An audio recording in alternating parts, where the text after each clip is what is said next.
very special episode of Me Pod Smash's Halloween Spectacular. Woo! Yay! I'm Jamie. And I'm Chris. And we wanted to share an interest of ours. We think that monsters are pretty interesting, and demons are pretty interesting, and there's a lot of crazy creatures in some of our favorite media. So we picked a franchise that we both like a lot, Shin Megami Tensei. And we picked some of our favorite demons and creatures and summons from those games. And we're going to share a little bit of our favorites with you. How do we want to do this? Do we want to take turns? Yeah, I think we should take turns. I think we could take turns. Okay. Do you want me to start? Do you want to start? I'll start. Start. All right. So, I guess brief introduction for anybody that's not familiar. Shin Megami Tensei is a series that's put out by Atlas. It's spanned numerous games and platforms and all kind of takes place in the same universe. It loosely... No. doesn't take place. Furious comments.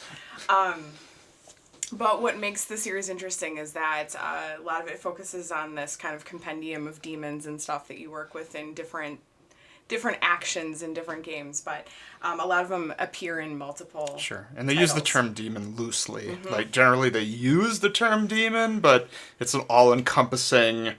demon, creature, deity, entity. Yeah. Absolutely. So, with no further ado, my first pick was... there's also going to be a trial in pronouncing things for both of us, I expect. So, the first one that I picked was called Yumatsu Shikomi. And she is a, what's called a yokai. She is a traditional Japanese demon. And her story is I was attracted to the art for this one because she's really kind of creepy. You take a quick look at it, and it looks like this tall, slender woman, kind of a traditional Japanese ghost. She has the little white headband on, which is how you know it's a Japanese ghost. But when you look at her whole body is actually made out of hair. And what makes her interesting is her name translates to ugly demon or ugly woman of the underworld, and she was sent by another deity, Izanami, to punish her husband for some vanity issues in the underworld. He made a promise to her to see her in her decayed, rotting form in the underworld, and he broke that promise. So she sent this ugly hag demon after him to punish him. Yeah, the art is really good. Like, most of these actually come from this we should have researched. From generally the same artist and the same I guess sketches, the same art has been carried forth through the series. It's funny because sometimes people talk about these games in a negative light because they haven't changed stuff in a long time. It's like generally the same models, same design, but then when they do change the design of people's fan favorites, then they get all up in arms. So I think that for the people that like it, that's a draw to them because it's consistent. Sometimes when I was looking through some of the art for some of these, you can see kind of how they've progressed when you were able to find images for some of the ones that have been around since older titles. Sure. And they've just improved on the fidelity and the detail and the general polishedness of them, but you can tell it's still the same. Yeah, so the artist's name is Kazuma Kaneko, and I think most of the popular designs started in Shin Megami Tensei 2. So, I mean, I don't remember what year that is, but it's been a while. Shin Megami Tensei 2 was on Super Famicom, so it's been a while. Yeah. So I would assume late 80s, mid 80s. Yeah. So my first pick is Scotty. She was said to be a Celtic goddess who carries the meaning of darkness and shadow. Her design is just really striking. She's basically, I guess, a shadow woman. Her face is just pretty much just red eyeliner, red lips, just kind of suspended in the air, darkness. So, I mean, those are her only facial features.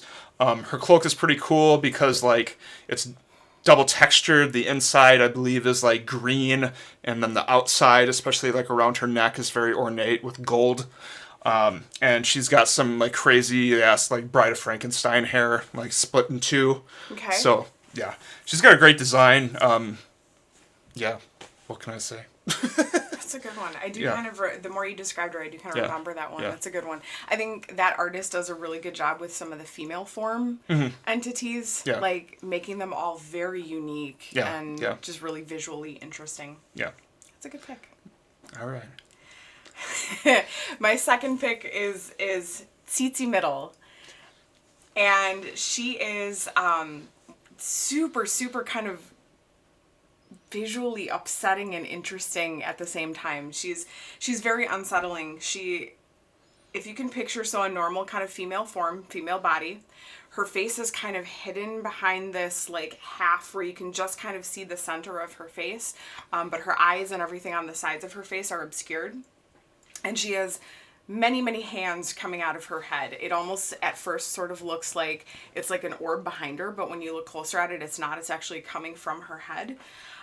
But she is an Aztec deity, and there's actually a lot of them.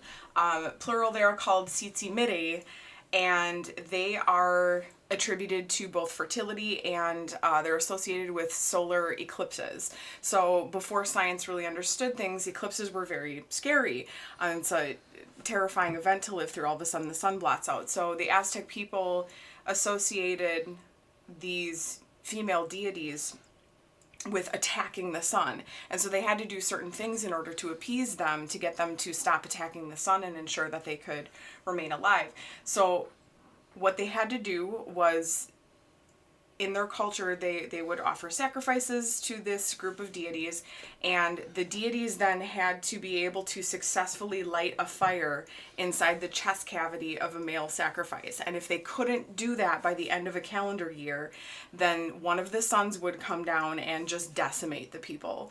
So it was critical that they were successful at this, and both the Aztec people and the deities kind of had to do their part to keep the world in balance. So like she has this really cool design and this really cool backstory. So I liked that one a lot. That one's really colorful. Mm-hmm. Yeah, so. All right. So I guess bring out one of the big guns right now. Do it. All right. So one of my favorites is Mother Harlot. Mm-hmm. She is also known as Babylon the Great, mother of prostitutes and abominations of the earth. And also the Whore of Babylon, or the Harlot for short.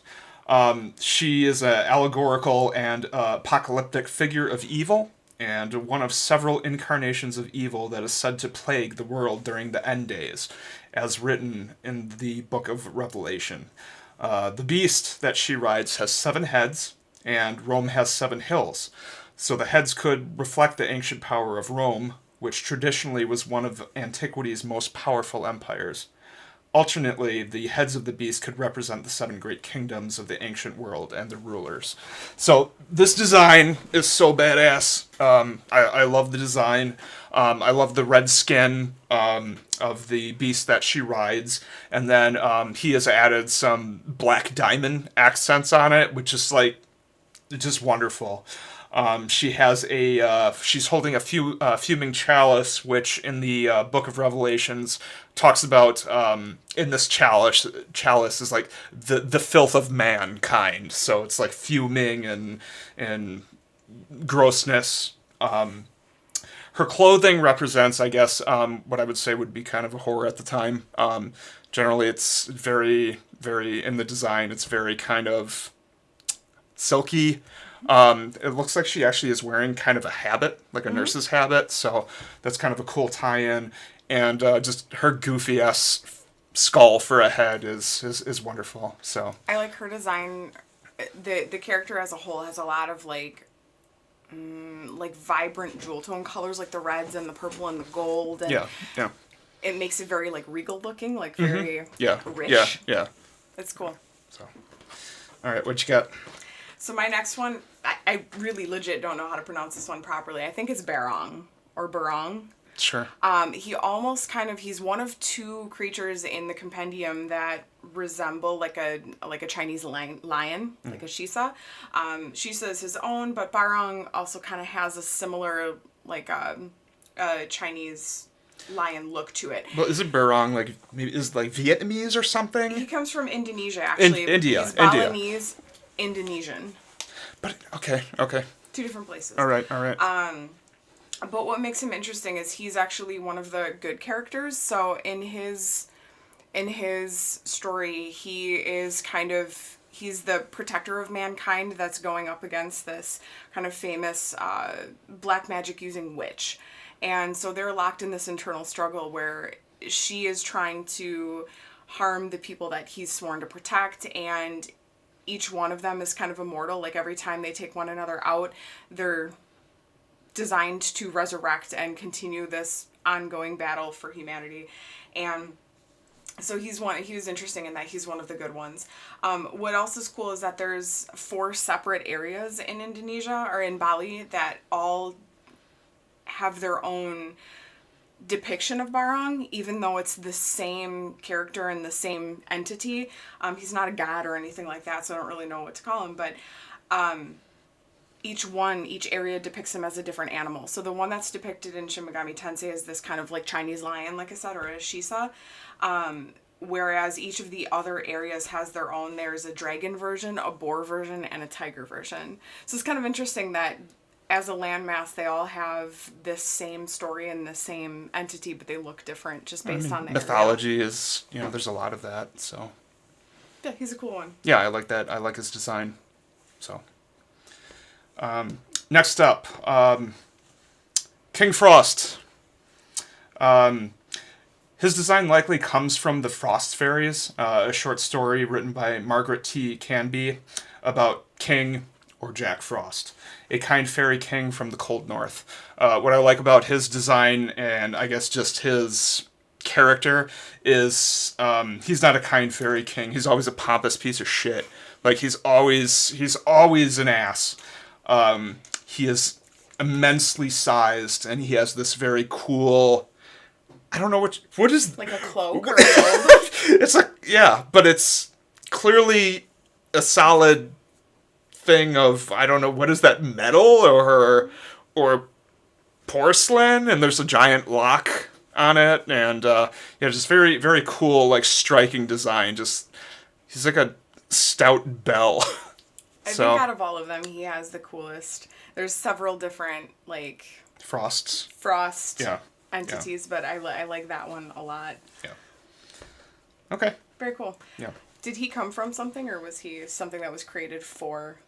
Well, like I said, it is inspired by that. By basically, I think, the Jack Frost story. So, yeah.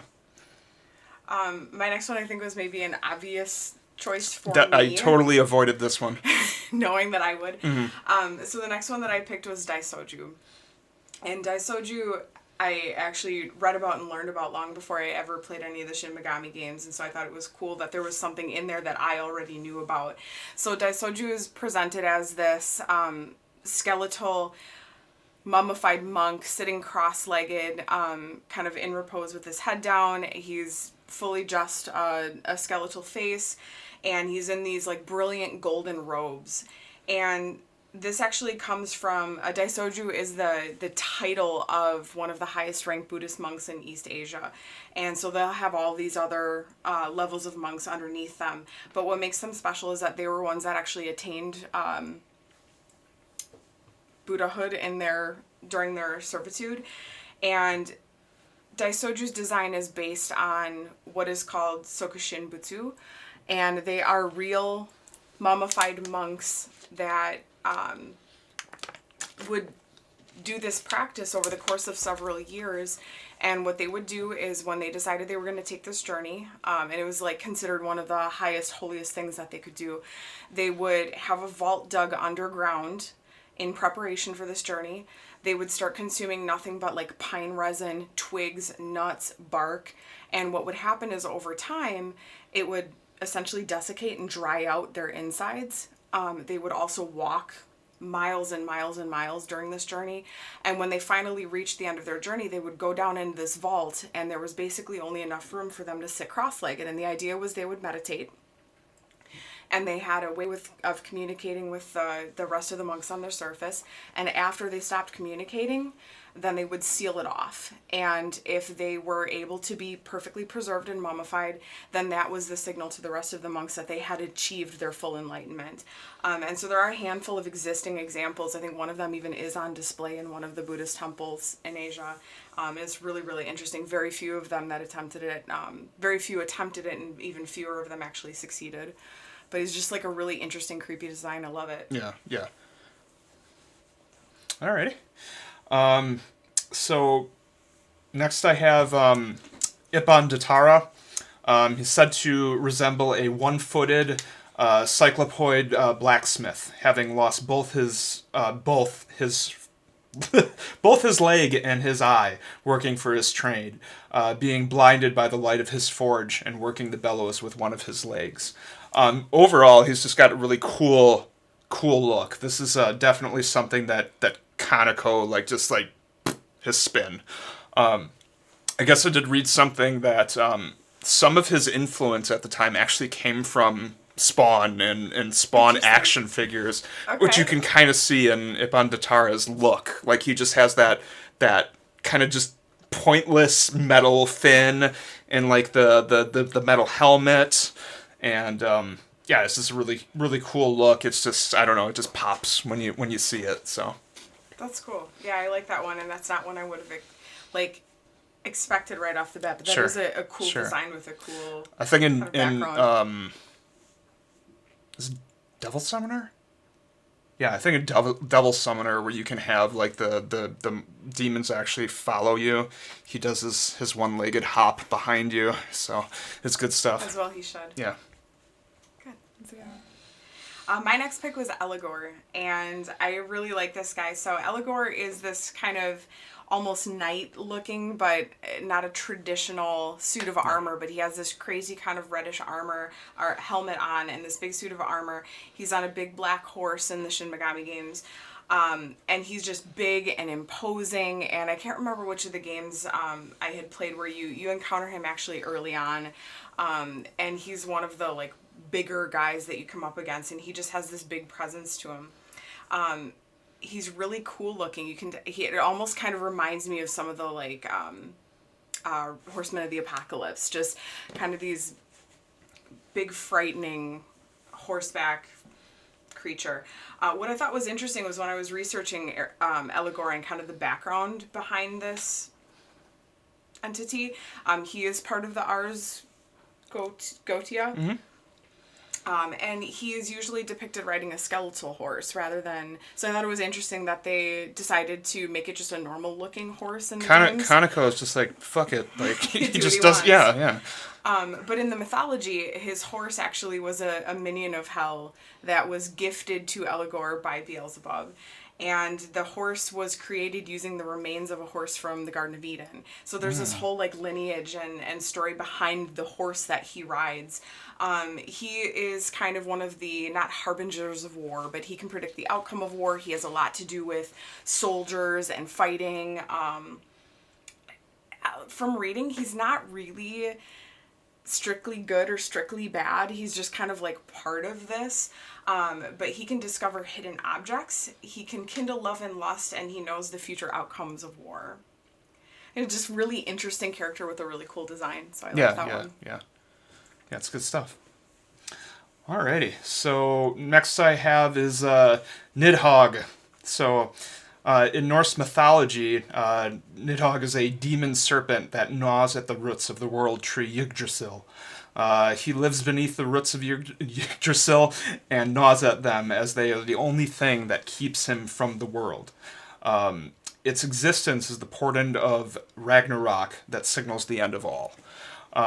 So yeah, I really like Nidhogg's design. I stayed away from this one. Okay, all right.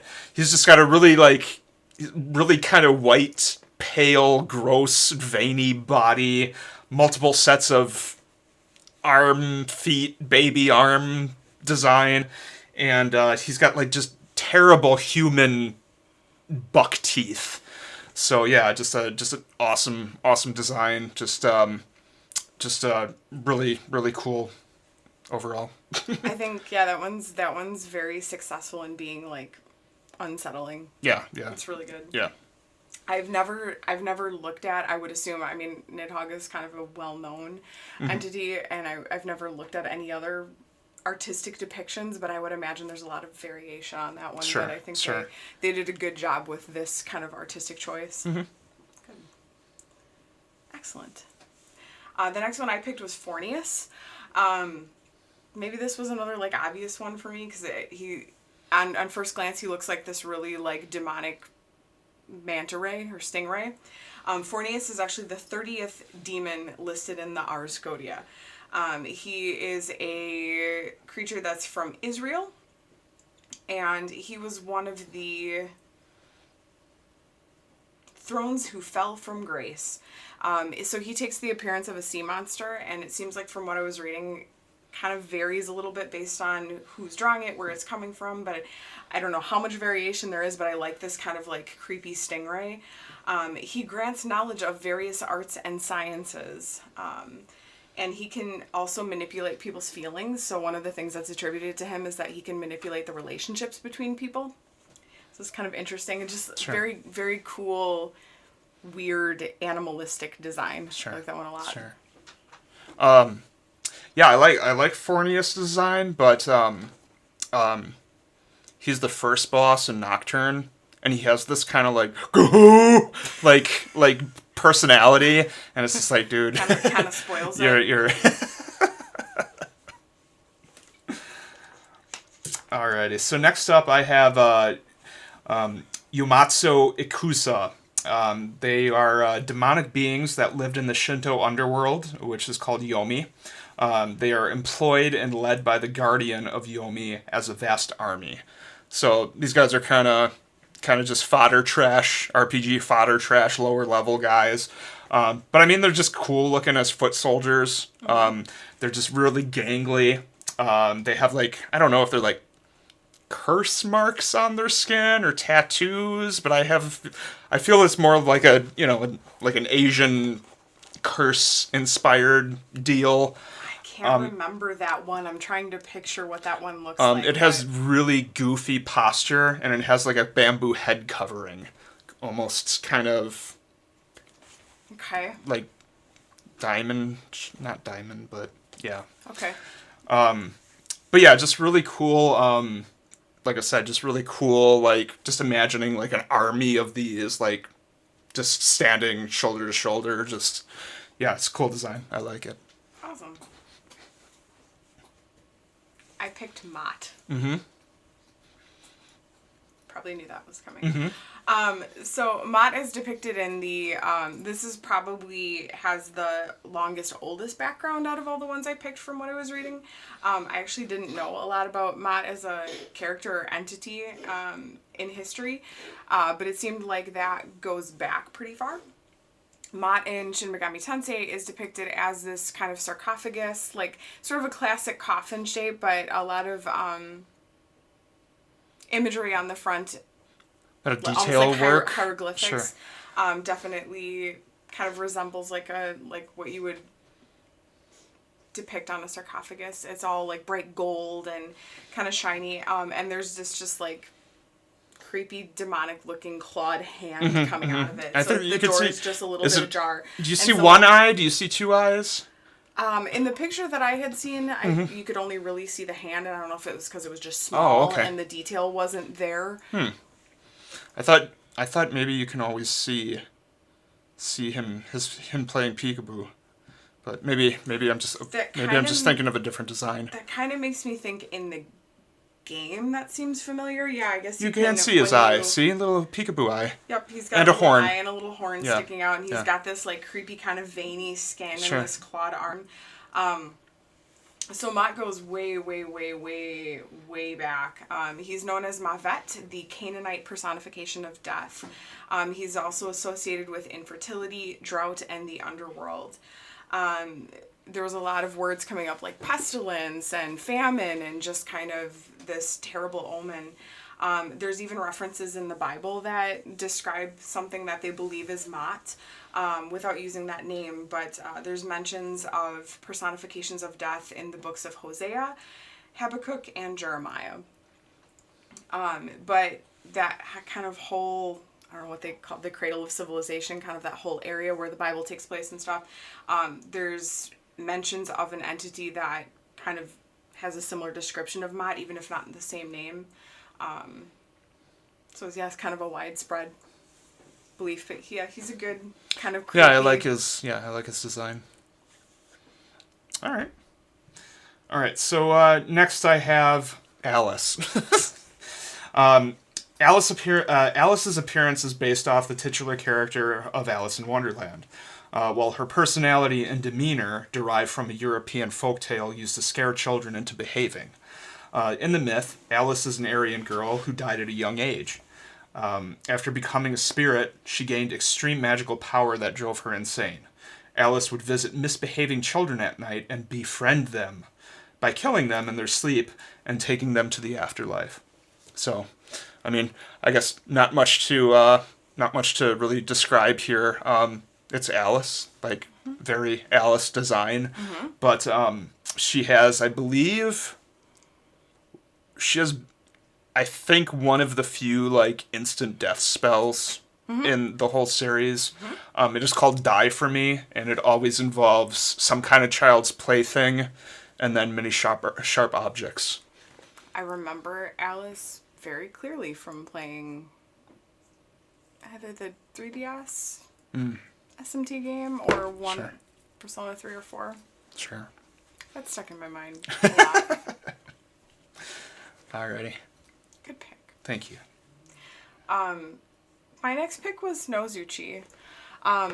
So Nozuchi is considered one of the earliest yokai, so another traditional Japanese ghost or demon or goblin, or yokai is such a broad term, it kind of encompasses all kinds of different things. But Nozuchi I thought was really interesting because when I was researching him, I found depictions of Nozuchi from Shin Megami that don't look anything like the one that I recognize. So it looks like at some point they really vastly changed his appearance. And that could be because the descriptions of yokai can be varying a lot based on where it's coming from. But the one that I picked, if you can picture a round, brown, furry ball with this almost like misshapen elephant trunk coming out of the front of it and some kind of like partially malformed limbs, that's Nozuchi. And that's the one that I'm familiar with. So his backstory is Nozuchi, like I said, is considered one of the oldest yokai in Japanese history. Because he is round, he gets around by rolling down hills. He lives in kind of hilly forests up in the mountains. He's not necessarily considered evil. He's not necessarily a threat to humans or to animals. But they've been known to sometimes attack if they feel extremely threatened or if people are encroaching on their space. They're considered a concern because they are wild and uncontrollable, not necessarily because they are overtly evil. But the appearance of this thing is just uncomfortable. Sure. So. Yeah. Fur ball with a trunk. Okay. Alrighty, so, yep. Beelzebub. I left this one for you. Yeah. It's a fallen angel turned high-ranking demon who is considered one of the 7 princes of hell, representing the sin of gluttony. Is known as the Lord of the Flies. Flies pay a large focus in imagery detailing him, and the malignant spirit. Weird. And the malignant spirit can even take the form of flies, according to some. Just awesome design. Just creatively awesome design. It's probably one of, in that series, one of the most detailed, down to the little, most minuscule parts of it are just really, really detailed and crazy looking. Yeah. I know that he took some inspiration from the Ars Godia, but like just the way that he kind of put his own spin on it is just really awesome. He's got these like crazy ass. There you go. Those are Violator eyes. Those are Violator eyes. Okay. That's yeah. So that's the Spawn reference right there. He has a just fangy, toothy mouth with a proboscis. Proboscis, yes. His wings have little skull and crossbones on them, which is awesome. And then he has like a necklace of human skulls and a really goofy like bone skull scepter staff thing. So yeah, I just love this design. Like it's just awesome. Yeah, that's probably one of my favorite ones in that game because it is so just visually interesting and detailed and just really, really cool design work. Okay. I have next up Makami. Makami is this long paper ward, which is a part of Japanese culture. Wards are used to ward off bad omens, bad spirits, bad demons. So Makami is made out of one of these long pieces of paper as a ward, and he's considered a divine beast in Japanese mythology. The Makami is able to see into the hearts of humans. They protect those that are good and punish those who are evil. And there's also some belief, that wolves can turn into Makami. Which is interesting. It does have kind of a canine head to it. I don't know, just a really cool, they just kind of like float around almost like paper would. And apparently sometimes images of Makami are actually drawn on wards and stuff in Japan still as part of kind of that whole culture. And I don't know, I think it's really interesting. Yeah. There's also some sects that believe that Makami are human eaters. So there's some kind of conflicting belief system there. Sure. But I didn't really find anything about like where that came from or how prevalent that is. But I don't know, it's just really cool design. I like the idea of this like, I think some of my favorite yokai are the ones that are like everyday objects that are kind of like animated and yeah. It's cool. Yeah. All right. I picked Seth. Seth is a deity from Egyptian mythology. Seth is the deity of deserts, storms, and chaos, and served as one of the great deities in Egyptian myth. The Seth design that started in the second Shin Megami Tensei game, is just really, I just really like it. I'm not a big, like, dragon fan, but I guess it could be described as a black dragon, but just like the little touches that Kaneko put on this particular creature design. He's got like these weird spines that come out of his wings. He has like wings that come out of his neck from the back of his head. The shape of his forehead is really high up and dense. And then he's got like these long like tendril, almost kite tail things coming off his wings. So yeah, I just really like the design. This is really kind of badass black dragon thing. So I think if you're gonna do a dragon, it might as well be interesting. Yeah. The alternative version of Nozuchi, the furry ball thing, is kind of like a traditional dragon. It's weird, so I don't really know how we went through, but that to me is really like a boring dragon. Like, sure. I think that one has like a little bit more visual interest to it. Yeah. Okay. We're on our last picks. Last ones. Last picks. My last pick is McCoy. McCoy is kind of this weird... I always picture him being small. Maybe he's not. But I always picture him being small. And he almost kind of looks like he's made out of clay. He has these this grayish, dark, charcoal-colored skin. Kind of like pushed in sunken pits for eyes and a mouth. And he carries a boomerang. And McCoy is actually a spirit from Australian folklore.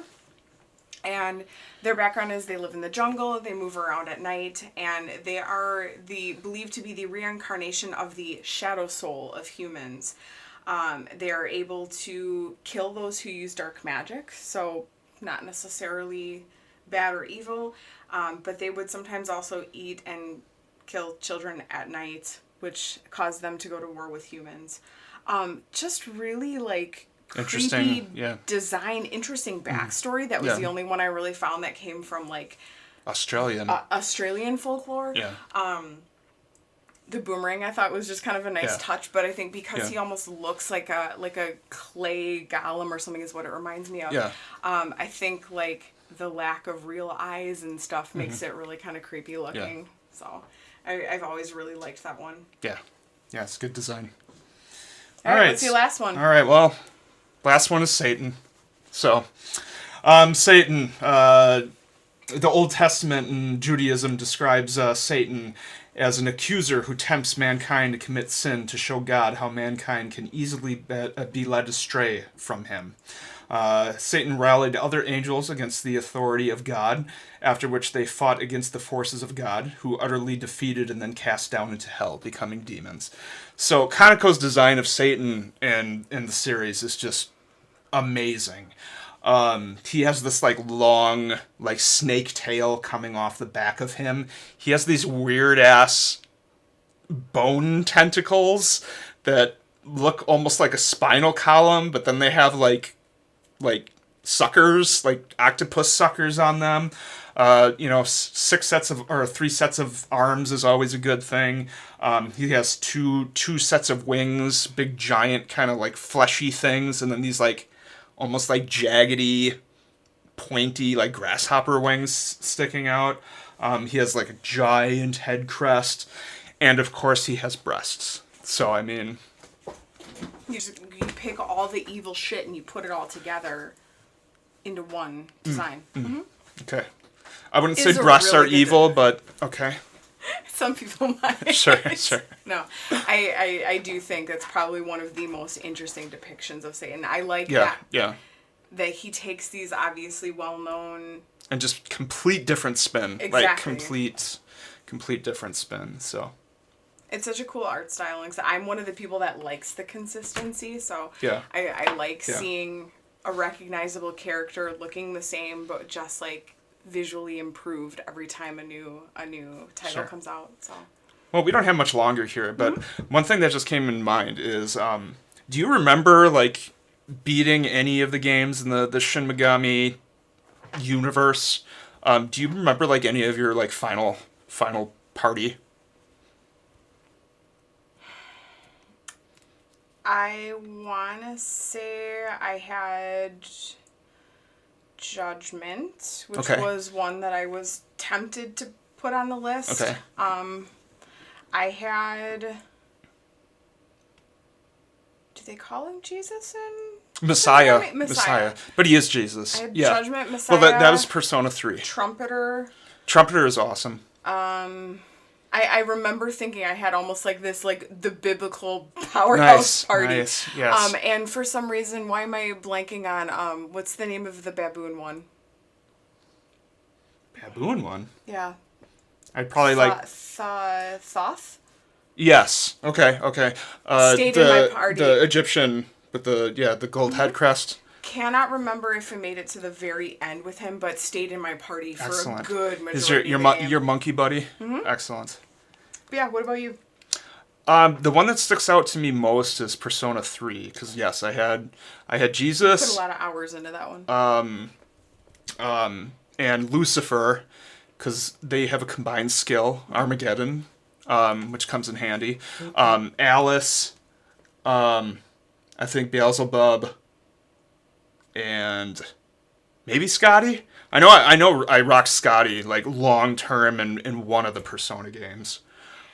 I like that you can kind of, as you start to look at the compendium, you can kind of tell which ones end up being like end game. Because they're just that much. So I really tried to, like, when I was looking at my list, I tried to pick a selection of some of the crazy end ones versus some of the cool ones that I liked from the beginning. But.